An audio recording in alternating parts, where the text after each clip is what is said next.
Yes, hello. This is Mike Ginevra, and this afternoon I'm recording the speech that I gave at my old high school, at Sarah High School in San Mateo, California, back in 2010.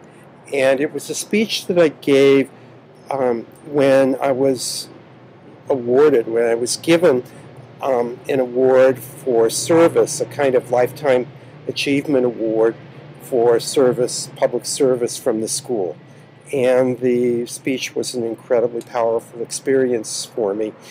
As I read it, keep in mind that my mother and my father were both in the attendance, as well as my brother Rob, my best friend from when I was growing up, Tom Bolish, my 4 children, LaPria and Whitney, and Justin and Brianna, and my 2 grandchildren, Joseph and Joshua. Not bad for a memory that's going. And it was a very powerful, overwhelming experience for me to give the speech, to give the talk at my old high school, to receive the award, and have these people who were so important to me in my life present to hear what I had to say. Anyhow, let's go on to the speech. Toward an unknown future. I truly cannot believe that I'm standing here before you, and this was the full student body at Sarah High School, that I'm standing here before you today. I never imagined that I would ever receive such an award as the Merit Award that you are giving me this day. Today I would like to share with you, the students of Sarah High School, some of the lessons that the great teachers of my life taught me. I have been so blessed to have a chain of great teachers in my life. In this brief talk, I will describe the impact of 4 of those teachers, my father, and 3 teachers from my Sarah years, Father Stadler, Father McEntee, and Dale Deletus. However, before I begin the talk, I would like to thank my classmate, Tom Pressing, for making it possible for me to be here today with you. Tom, as we reconnected after more than 40 years, you saw something in me in my life story. You put yourself on the line and you worked for weeks on the nomination letter that led to this award. I am truly amazed that I am here today, and I shall be eternally grateful to you for your faith in me. As I stand on the cusp of old age, I often ponder how I reached this moment in my life. The true starting point of my life, the guiding star of my life, is my father. He is the role model of my life, not because of his words, but rather because of his deeds. The most powerful lesson of my life occurred almost 60 years ago. I was about 4 years old, and my brother Rob was about 1 year old.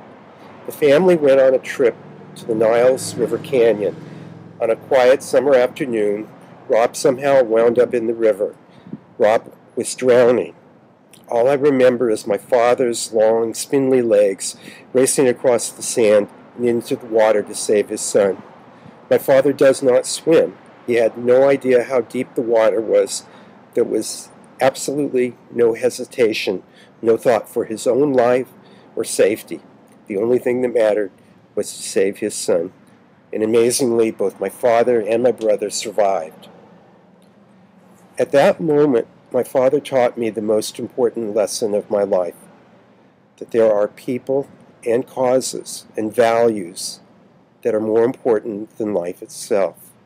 That there are people and causes and values for which I must be willing to sacrifice my life without doubt, without question, without hesitation. That lesson is the irreducible foundation of my life.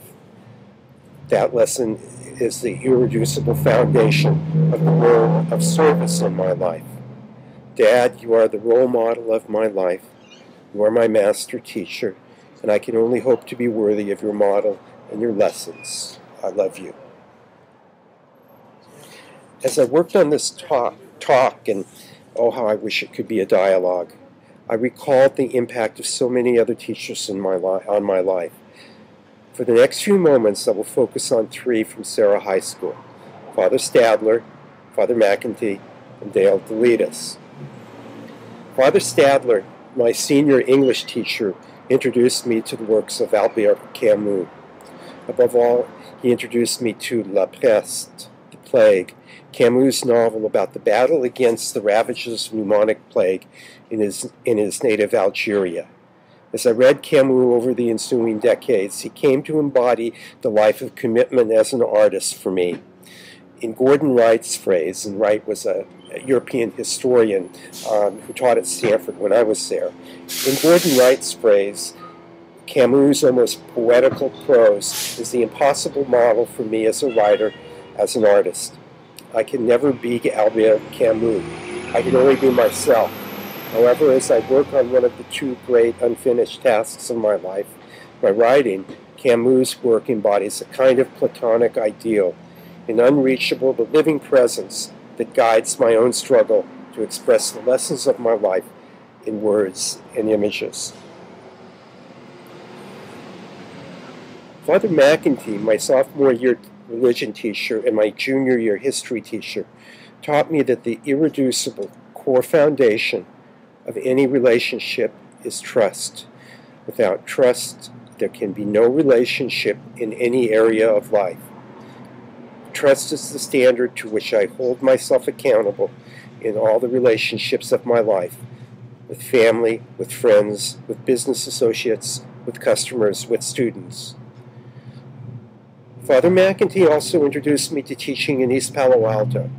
His tutoring group at St. Francis of Assisi Church was my first real experience with the East Palo Alto African American community. That tutoring foreshadowed the 9.5 years that I would spend in the elementary schools in East Palo Alto. In the truest sense of the word, I grew up during those years in Ravenswood. During those years, I also met the love of my life, Joyce, my wife of more than 31 years and counting. Now, as I speak these words, 34 years and counting. Still the most remarkable person that I have ever known. Joyce, there is still more to go. There is still so much to do, and to be. Our life journey together is just beginning. Eventually, Father McEntee became Jim McEntee. He married, he raised a family, and most importantly for me at this moment of my life, he founded the Human Relations Council of Santa Clara County. For me, Jim embodies a long life, well lived, a life of service. When I left Hewlett-Packard in 2002, one of my goals was to talk with Jim and to get to know him. Sadly, he died before I could meet him. As I start work on the Center for Education and Change, I hope and pray that Jim, you, will be a presence in my life, encouraging me when I falter and guiding me when I am lost. Dale Deletus, the coach of our speech team. Dale held me together during my last year at Sarah, a difficult and agonizing time in my life. Dale taught me the difference between knowledge and wisdom.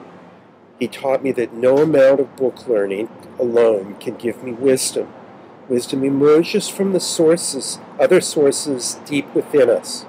Wisdom comes from living a life of integrity, from living a life of wholeness, according to our own deepest values and beliefs.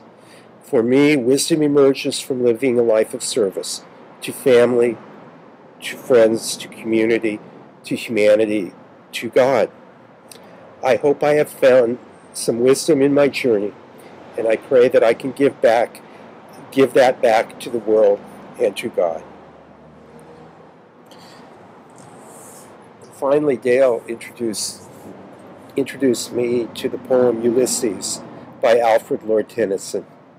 During one of our practice sessions for the speech team, he gave me the last line of the poem as the topic for an extemporaneous speech.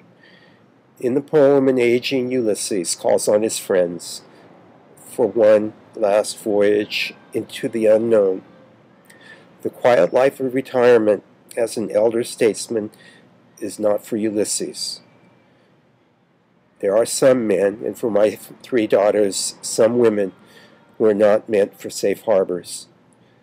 As I stand before you on the cusp of old age, I ponder the great remaining unfinished tasks of my life, to write and to build an organization that lasts beyond this frail lifetime, an organization founded on the principle that education is a fundamentally transformative institution, that the goal of education is to enable students, and we are all students, to uncover our dreams and visions and to transform those dreams and visions into reality. As I stand on the edge of my own voyage, the words of Ulysses that Dale gave me beckon me to sail into the unknown. Ulysses. The lights begin to twinkle from the rocks. The long day wanes, the slow moon climbs. The deep moans round with many voices. Come, my friends, 'tis not too late to seek a newer world. Push off and sitting well in order smite the sounding furrows, for my purpose holds to sail beyond the sunset and the baths of all western stars until I die. It may be that the gulfs will wash us down. It may be we shall touch the happy isles and see the great Achilles whom we knew. Though much is taken, much abides, and though we are not now that strength which in old days moved heaven and earth, that which we are, one equal in temper of heroic hearts, made weak by time and fate, but strong in will, to strive, to seek, to find, and not to yield. Thank you. And as Tom Preston would say at this point, Godspeed. Godspeed to you.